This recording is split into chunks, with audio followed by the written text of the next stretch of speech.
Bismillahirrahmanirrahim. Assalamualaikum warahmatullahi wabarakatuh. Selamat siang Ibu Rifaatul Maulidah. Selamat siang juga teman-teman semuanya. Semoga kita selalu sehat dan selalu dalam lindungan Allah Subhanahu wa Ta'ala. Sebelumnya kami ucapkan terima kasih kepada Ibu Rifaatul Maulidah yang telah memberikan kesempatan kepada kami untuk menyampaikan presentasi pada siang hari ini. Di sini kami akan membahas tentang perkembangan fisika klasik. Sebelum masuk ke dalam pembahasan materi, perkenalkan kami dari kelompok 5 yang beranggotakan 3 orang, terdiri dari Silva Amelia, NPM 2021533034, Anissa Nutri Oktaviani, NPM 2021533045, dan Muhammad Faiz Kafi, NPM 2021533093. Adapun materi perkembangan fisika klasik ini dibagi menjadi 10 subbab materi. Yang pertama, cabang-cabang fisika klasik. Yang kedua, pembagian mekanika klasik. Yang ketiga, penelitian fisikawan terkait fisika teoritis dan fisika eksperimental. Yang keempat, eksperimen yang dilakukan oleh tokoh fisika klasik. Yang kelima, tokoh yang pertama kali melakukan eksperimen termodinamika. Yang keenam, penemuan persamaan hukum kekekalan oleh Prescott. Yang ketujuh, perkembangan konsep hidrodinamika. Yang kedelapan, fenomena akibat gerak elektron. Yang kesembilan, percobaan gelombang cahaya melalui celah sempit. Dan yang terakhir, fisika klasik gagal menjelaskan beberapa fenomena fisika.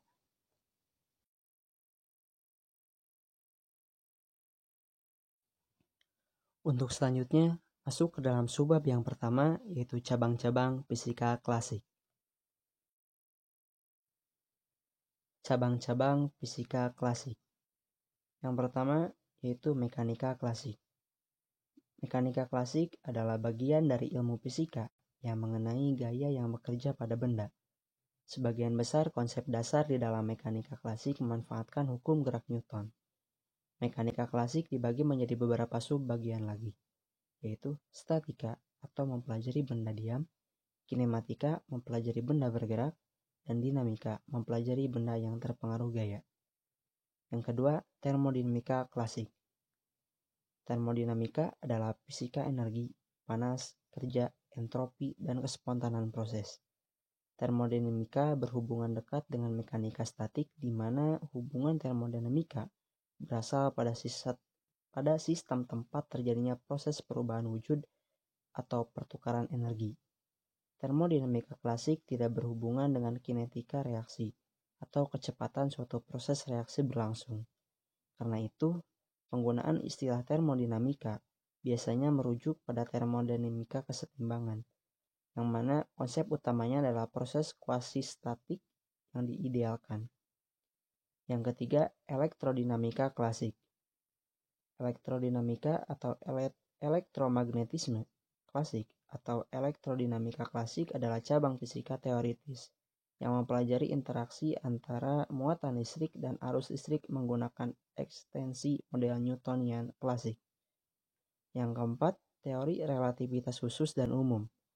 Teori relativitas khusus adalah teori fisika mengenai hubungan antara ruang dan waktu, sedangkan teori relativitas umum adalah sebuah teori geometri mengenai gravitasi.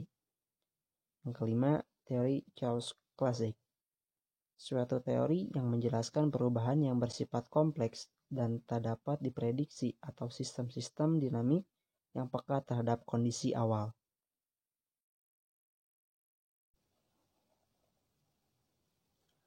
Subbab materi yang kedua, yaitu pembagian mekanika klasik.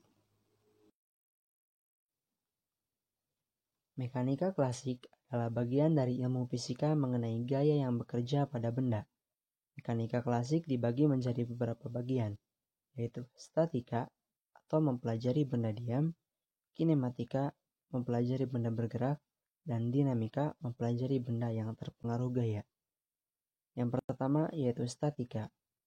Statika adalah salah satu cabang dari mekanika teknik yang berkaitan dengan analisis gaya-gaya yang bekerja pada suatu sistem yang diam atau statis dan setimbang.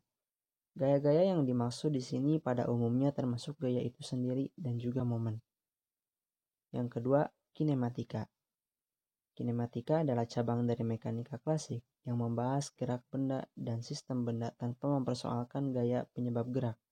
Juga merupakan suatu ilmu mengenai gerak relatif dari suatu partikel perpindahan, kecepatan, dan percepatan ditinjau dalam cakupan pembahasan. Yang terakhir yaitu dinamika. Adalah cabang dari ilmu fisika yang mempelajari gaya dan torsi dan efeknya pada gerak. Pembahasan utama dalam dinamika ialah mekanika klasik yang berkaitan dengan hukum gerak Newton, terutama pada sistem partikel. Dinamika merupakan kebalikan dari kinematika, yang mempelajari gerak suatu objek tanpa memperhatikan apa penyebabnya. Subbab materi yang ketiga yaitu penelitian fisikawan terkait fisika teoritis dan fisika eksperimental. Fisika teoritis berusaha mengembangkan teori yang bisa menjelaskan hasil eksperimen yang telah dicoba dan bisa memperkirakan hasil eksperimen yang akan datang. Sementara itu, fisika eksperimentalis menyusun dan menerapkan eksperimen untuk menguji prasangkaan teoritis. Meskipun teori dan eksperimen dikembangkan secara terpisah, mereka saling bergantung. Tycho Brahe dan Kepler. Tycho adalah seorang peneliti dan pengamat, sedangkan Kepler adalah seorang teoritis. Tycho memberikan data yang akurat pada Kepler, yang menciptakan suatu teori baru tentang gerak planet-planet. Tanpa usaha Kepler menyusun teori, observasi Tycho tersebut tidak akan menarik, dan tidak akan berarti apa-apa. Sebaliknya, bagi Kepler, tanpa data akurat dari Tycho, teori-teorinya hanyalah akan tinggal merupakan teori saja. Terus, Wilbur Snell mendapatkan hukum pembiasan cahaya yang sering disebut hukum Snellius. Hukum ini didapat oleh Snell secara eksperimen, bukan secara teoritis.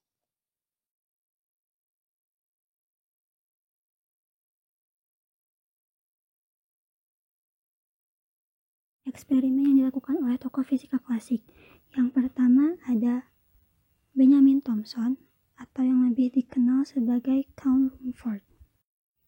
Lahir pada tanggal 26 Maret 1753 dan meninggal pada 21 Agustus. Benjamin Thomson meneliti tentang gaya pada bubuk mesiu dan membangun sinyal kelautan yang baru bagi tentara Inggris. Ia mengungkapkan teori kalori pada akhir abad ke-18 yang dipercaya bahwa kalor merupakan fluida yang dapat mengalir ke dalam tubuh ketika dipanaskan dan mengalir keluar ketika didinginkan. Penemuan-penemuan Thomson lainnya yaitu kompor, oven, ketel ganda, dan pakaian penahan panas serta mengembangkan cerobong asap dan tungku perapian yang ada. Lalu ada William Thomson, yang lebih dikenal sebagai Lord Kelvin, lahir pada tanggal 26 Juni 1824. Pada tahun 1840, Thomson memenangkan hadiah kelas dalam astronomi dan esainya, yaitu esai tentang sosok buminya. Kemampuannya untuk analisis matematika dengan berbagai karya yang diterbitkan dalam fisika dan termodinamika, 1847, Thomson telah memperoleh reputasi sebagai ilmuwan yang menjanjikan. Lalu ada James Prescott Joule, lahir di Inggris 24 Desember 1818, meninggal di Inggris 11 Oktober 1889. Dengan percobaan, ia berhasil membuktikan bahwa panas atau kalori yang tak lain adalah suatu membentuk energi. Dengan demikian, ia berhasil mematahkan teori kalorik, teori yang menyatakan panas sebagai zat alir salah satu satuan energi, yaitu Joule. Pada tahun 1847, ia berhasil merumuskan hukum kekekalan energi yang merupakan hukum pertama dari hukum termodinamika. Hukum itu menyatakan bahwa energi tidak dapat diciptakan atau dimusnahkan, tetapi dapat berubah dari satu bentuk energi menjadi energi lainnya. Lalu ada Nicolas Leonard Sadi Carnot, lahir di Paris 1 Juni 1796 dan meninggal pada 24 Agustus 1832. Carnot menemukan dan merumuskan hukum kedua termodinamika dan memberikan model universal atas mesin panas, sebuah mesin yang mengubah energi panas dalam bentuk energi lain, misalnya energi kinetik. Sekarang bernama siklus Carnot. Karyanya yang paling utama adalah Réflexions sur la puissance motrice de feu, refleksi daya gerak api, terbit pada tahun 1824. Di dalamnya termuat sejumlah asas seperti siklus Carnot, mesin Carnot, teorema Carnot, efisiensi termodinamika, dan lain-lain. Lalu ada Rudolf Julius Emanuel Clausius, lahir pada tanggal 2 Januari 1822, meninggal 24 Agustus 1888. Ia menyempurnakan prinsip Sadi Carnot yang dikenal sebagai siklus Carnot. Pada tahun 1810, ia adalah ilmuwan yang pertama kali menyatakan konsep dasar hukum kedua termodinamika. Pada tahun 1865, ia memperkenalkan konsep entropi, dan pada tahun 1870 ia memperkenalkan teorema virial yang digunakan pada panas. Sebagai ahli ilmu fisika teoritis, ia juga meneliti fisika molekul dan elektrik. Lalu ada Julius Robert von Mayer, lahir di Jerman 25 November 1814 dan meninggal di Jerman 20 Maret 1878. Ia mengucapkan pernyataan yang terkenal mengenai konservasi energi, yaitu energi tidak dapat diciptakan maupun dimusnahkan. Pada tahun 1842 juga, Mayer mendeskripsikan proses kimia vital yang kini disebut oksidasi sebagai sumber utama energi untuk semua makhluk hidup. Selanjutnya ada Hermann von Helmholtz, lahir di Kerajaan Rusia 31 Agustus 1821, meninggal di Kekaisaran Jerman 8 September 1894. Dalam rangka untuk lebih memahami fungsi mata, ia menemukan ophthalmoscope, sebuah perangkat yang digunakan untuk mengamati retina. Diciptakan pada tahun 1891, ophthalmoscope dalam bentuk yang sedikit dimodifikasi masih digunakan oleh spesialis mata modern. Helmholtz juga merancang devices untuk mengukur kelengkungan mata yang disebut ophthalmometer. Menggunakan perangkat ini, ia mengajukan teori visi 3 warna yang pertama kali diusulkan oleh Thomas Young. Pada tahun 1892, Helmholtz melakukan apa yang paling penting selama ia bekerja sebagai dokter, yaitu pengukuran kecepatan impuls saraf. Selanjutnya yaitu August Adolf Edward Eberhard Kuhn. Pada tahun 1866, ia mengembangkan metode yang berharga untuk meneliti gelombang udara dalam pipa. Berdasarkan fakta bahwa bubuk halus yang terpisah, lycopodium misalnya, ketika membersihkan lebih dari interior sebuah tabung yang dibentuk kolom bergetar udara, cenderung untuk mengumpulkan ditumpukan pada node. Jarak antara yang demikian dapat dipastikan. Perpanjangan metode membuat kemungkinan penentuan kecepatan suara dalam gas yang berbeda. Peralatan eksperimen ini disebut Kuhn tube. Selanjutnya yaitu Franz Melde, lahir pada tanggal 11 Maret 1832 dan meninggal 17 Maret 1901. Percobaan Melde ini mendemonstrasikan gelombang berdiri pada string. Percobaan Melde ini digunakan untuk mengukur pola gelombang yang berdiri, untuk mengukur kecepatan gelombang transversal, dan untuk mengetahui ketegangan gelombang transversal dalam sebuah senar. Selanjutnya ada Thomas Alva Edison, lahir di Milan pada tanggal 11 Februari 1847. Ia berhasil membuat sebuah telegraf yang meskipun bentuknya primitif, tetapi bisa berfungsi. Penemuan pertamanya yang bersifat komersial adalah pengembangan stock ticker. Tahun 1877, ia menemukan fonograf. Pada tanggal 21 Oktober 1879, ia berhasil melahirkan lampu pijar listrik pertama yang mampu menyala selama 40 jam. Penemuan lainnya yang jarang disebutkan antara lain telegraf cetak, pulpen elektrik, proses penambangan magnetik, torpedo listrik, karet sintesis, baterai alkalin, pengaduk semen, mikrofon, transmitter telepon karbon, dan proyektor gambar bergerak. Selanjutnya ada James Clerk Maxwell.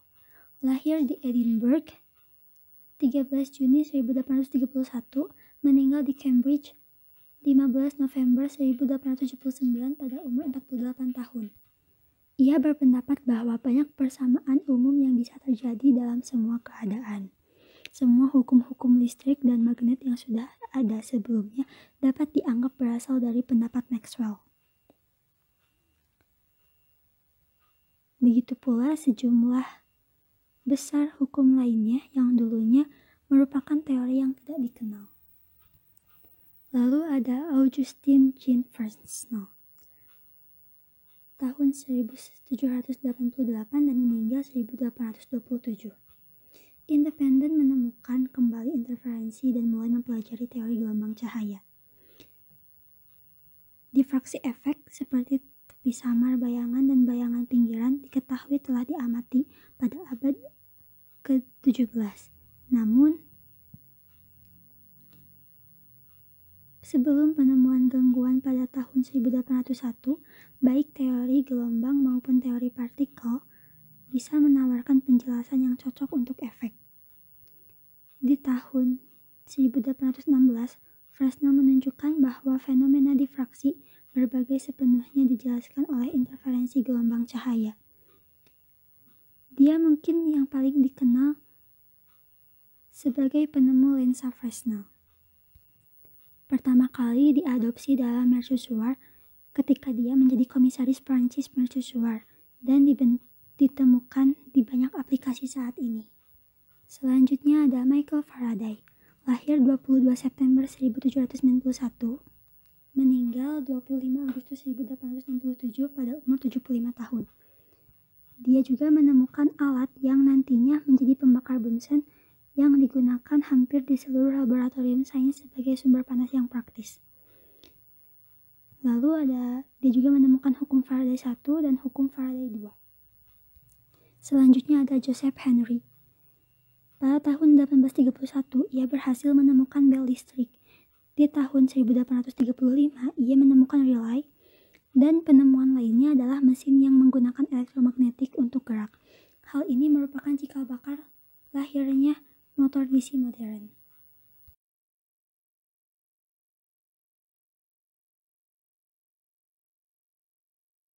Tokoh yang pertama kali melakukan eksperimen termodinamika.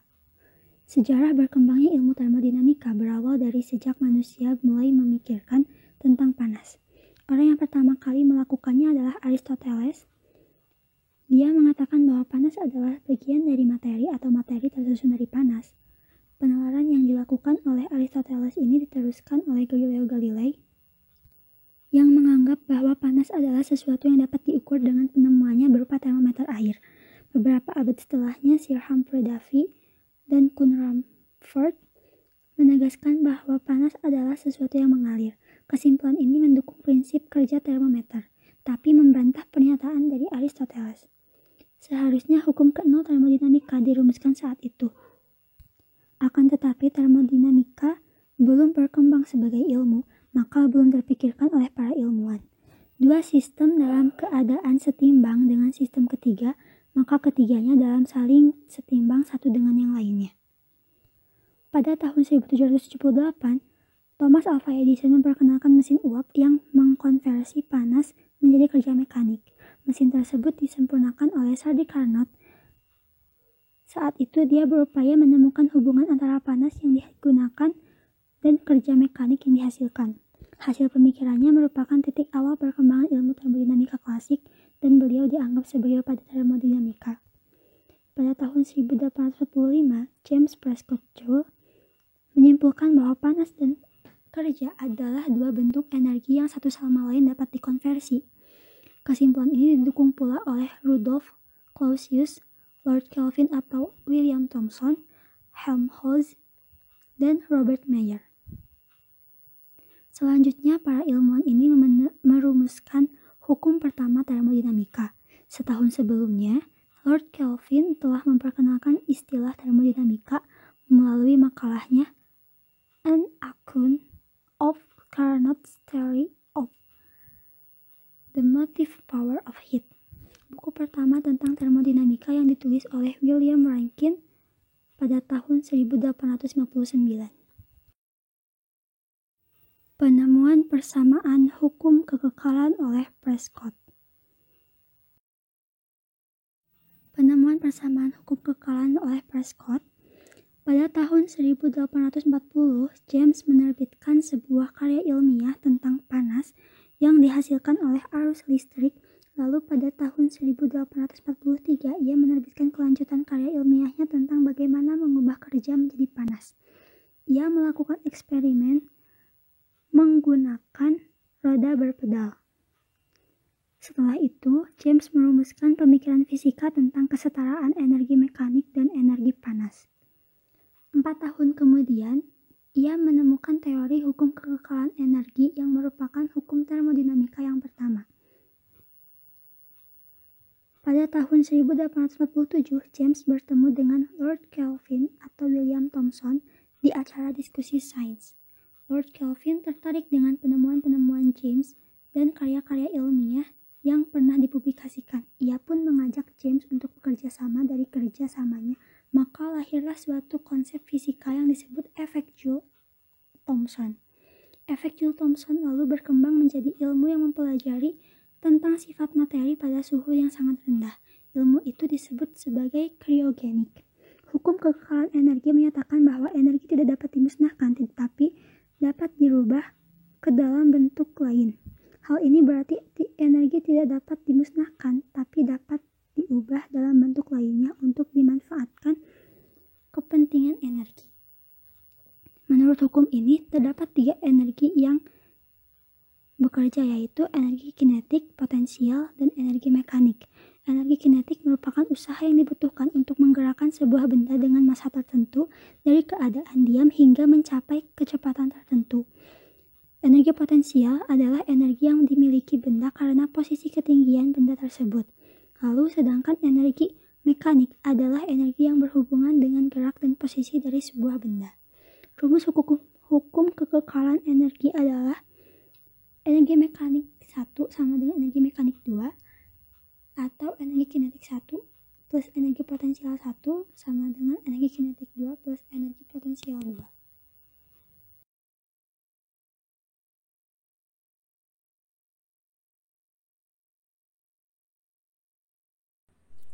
Perkembangan konsep hidrodinamika. Kata hidrodinamika mempunyai pengertian bahwa suatu ilmu yang mempelajari tentang fenomena yang terjadi pada fluida, di mana fluida diasumsikan incompressible dan inviscid, zero viscosity. Analisa aliran fluida dapat menggambarkan bentuk dari aliran di mana sesuai perkiraan dari aliran sebenarnya pada daerah di luar lapisan batas, boundary layer. Pada umumnya, fluida akan mengalami deformasi, elastis, plastis, dan mengalir akibat adanya gaya.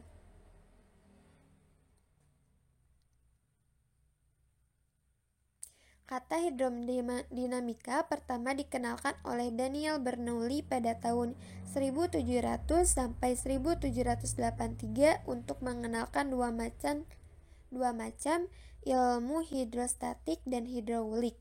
Beliau pun mengeluarkan teori yang terkenal dengan nama teori Bernoulli. Kemudian D'Alembert pada tahun 1717 sampai 1783 melakukan penelitian mengenai tahanan dan menghasilkan paradoks atas nama dirinya dan mengenalkan teori hukum konservasi massa, persamaan kontinuitas pada aliran fluida. Euler pada tahun 1707 sampai 1783 menghasilkan persamaan gerak fluida ideal dan mengembangkan teori matematisnya, dan dilanjutkan oleh Lagrange pada tahun 1736 sampai 1813. Napier pada tahun 1785 sampai 1836 menyatakan penemuan tentang persamaan gerak untuk fluida berviskositas berdasarkan interaksi molekul. Stokes pada tahun 1819 sampai 1903 juga menemukan persamaan gerak untuk fluida berviskositas. Beliau terkenal dengan penemuan teori modern hidrodinamika.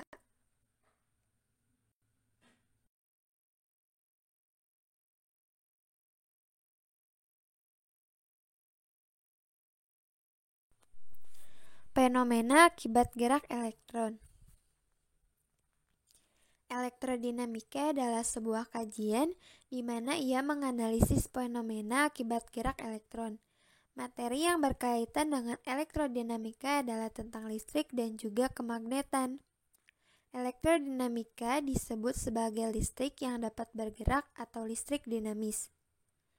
Fenomena akibat gerak elektron biasanya terjadi karena alam, di antaranya sebagai berikut. Yang pertama, Bremsstrahlung. Di dalam teori elektrodinamika klasik, percepatan atau perlambatan gerakan pada partikel yang bermuatan listrik akan menghasilkan pancaran gelombang elektromagnetik. Fenomena ini disebut Bremsstrahlung. Fenomena Bremsstrahlung teramati pada percepatan elektron dengan memberi tegangan listrik hingga beberapa puluh ribu volt. Yang kedua yaitu elastisitas zat padat. Zat padat tertentu dapat berubah jika diberikan gaya tertentu dan kembali ke keadaan semula saat gaya dihilangkan. Elastisitas zat padat ditentukan oleh partikel-partikel penyusunnya dan sangat dipengaruhi oleh elektromagnetik. Elastisitas zat padat dapat diamati pada lembaran tipis yang dapat diubah menjadi sebuah kawat melalui penarikan. Dan yang ketiga adalah aurora. Pada sudut tertentu bumi, terdapat partikel bermuatan dari luar angkasa yang masuk ke bumi. Partikel ini akan bergerak dalam lintasan spiral menuju ke arah kutub magnet bumi. Partikel mengalami percepatan selama bergerak dalam lintasan spiral, sehingga gelombang elektromagnetik dipancarkan. Kemunculan aurora yang hanya terjadi di sekitar kutub merupakan bentuk nyata dari elektromagnetisme.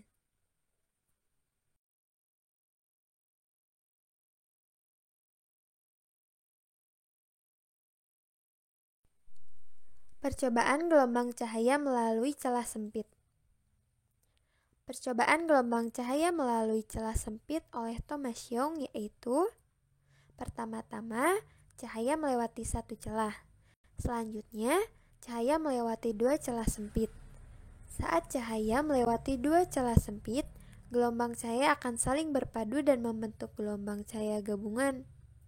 Hal ini disebabkan karena gelombang-gelombangnya menempuh panjang lintasan yang berbeda. Perbedaan panjang lintasan ini mengakibatkan gelombang-gelombang mengalami perbedaan fase dan menciptakan pola interferensi. Perbedaan fase ini ada yang saling menguatkan sehingga menghasilkan interferensi konstruktif dan ada yang saling melemahkan sehingga menghasilkan interferensi destruktif. Interferensi konstruktif dan destruktif ini ternyata akan menghasilkan dua pola yang berbeda, yaitu terang dan gelap. Pola terang dihasilkan karena superposisi yang konstruktif atau saling menguatkan. Pola gelap dihasilkan karena superposisi yang destruktif atau saling melemahkan.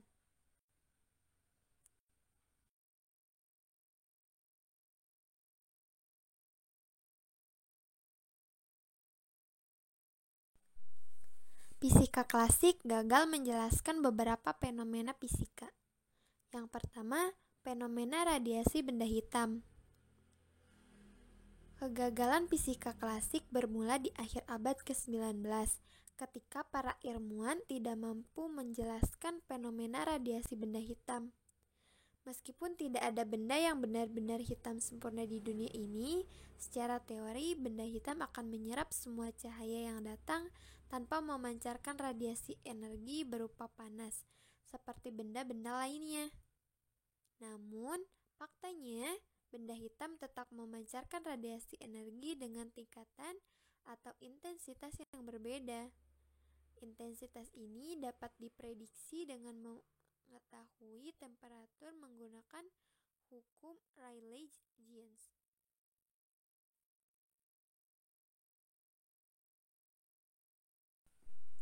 Yang kedua yaitu teori kuantum. Pada tahun 1900, seorang fisikawan asal Jerman, Max Planck, muncul dengan gebrakan baru yang menjadi awal munculnya fisika modern. Planck mampu menjelaskan permasalahan bencana ultraviolet yang sebelumnya tidak mampu dijelaskan oleh ilmuwan-ilmuwan lainnya. Teori Planck ini mampu menjelaskan bencana ultraviolet. Hasil perhitungan dengan persamaan Planck ini ternyata sama dengan hasil eksperimen sebelumnya. Mereka menunjukkan grafik pengamatan benda hitam dengan pola yang sama. Yang ketiga yaitu pemahaman klasik cahaya sebagai gelombang. Isaac Newton mengatakan bahwa cahaya terdiri atas partikel-partikel yang sangat kecil. Namun, berbagai eksperimen membuktikan bahwa cahaya juga merupakan sebuah gelombang. Pemahaman klasik mengenai cahaya ini menemukan permasalahan ketika dihadapkan pada peristiwa efek fotolistrik. Yang keempat yaitu efek fotolistrik. Peristiwa efek fotolistrik pertama kali diamati oleh fisikawan asal Jerman, Heinrich Hertz, tahun 1887. Peristiwa ini berkaitan dengan suatu permukaan logam yang disinari oleh cahaya. Menurut Young, cahaya adalah gelombang yang mampu melepaskan elektron karena adanya transfer energi dari cahaya ke elektron. Energi elektron yang lepas dari permukaan logam akan dipengaruhi oleh intensitas cahaya. Namun kenyataannya, energi elektron yang lepas tidak dipengaruhi oleh intensitas cahaya. Sebanyak apapun cahaya yang disorot ke permukaan logam tidak mempengaruhi energi elektron yang lepas, namun jumlah elektron yang lepas.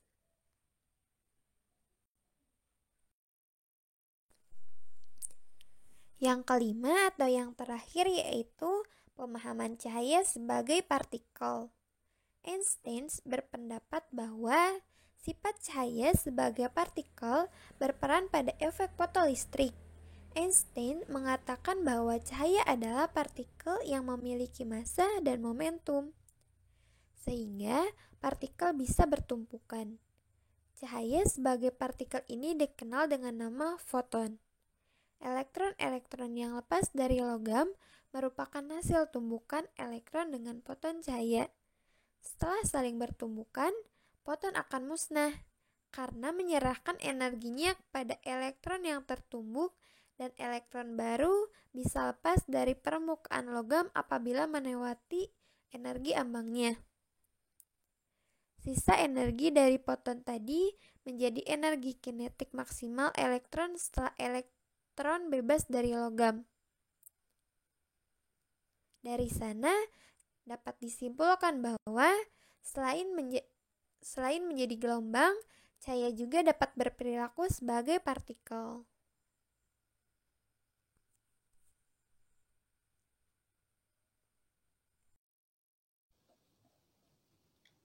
Sekian pembahasan dari kami. Terima kasih atas perhatiannya. Mohon maaf atas segala kekurangan dan kesalahannya. Wassalamualaikum warahmatullahi wabarakatuh. Sekian pembahasan dari kami. Terima kasih atas perhatiannya. Mohon maaf atas segala kekurangan dan kesalahannya. Wassalamualaikum warahmatullahi wabarakatuh.